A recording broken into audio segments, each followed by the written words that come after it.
Most of the students are finding difficulty in the concept of alternate segment theorem. So here in this class we will discuss about what is the concept of alternate segment theorem. So what's the statement is saying? So statement is saying as the angle formed between the tangent and the chord through the point of contact of the tangent. So here we are talking about this angle, and there's one more angle which is making by the chord and the alternate segment. So this one. So we can say that these two angles are equal to each other. So how to prove this one? For this we need to understand one basic concept.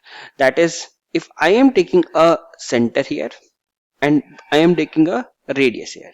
So we already know that radius and the tangents are perpendicular to each other, which means this total angle that we are having, that is equal to 90 degree. So if I want to find this angle, I will say this one is 90 minus of x.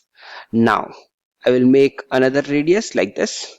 So if this 90 minus x, I can say OAB. This is a triangle that we are having, OAB. So I will write in triangle OAB.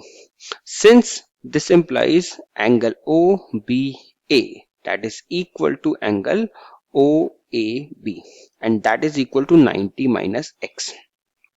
This will help you to solve the question, because if I will take in triangle OAB and if I want to find the sum of the interior angle, so we will write 90 minus x plus 90 minus x plus angle AOB, that is equal to 180 degree.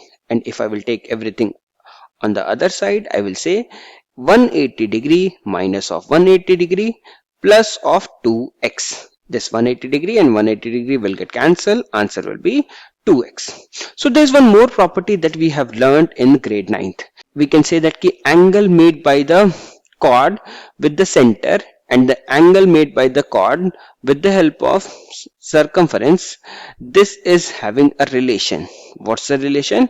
The relation between, if I will take the name of this one, so we will say angle AOB, that is equal to 2 times of angle ACB.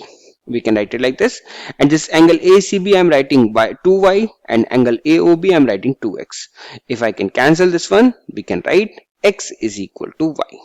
So what we can observe, this one is angle x, this one is also angle x, and that's the meaning of alternate segment theorem.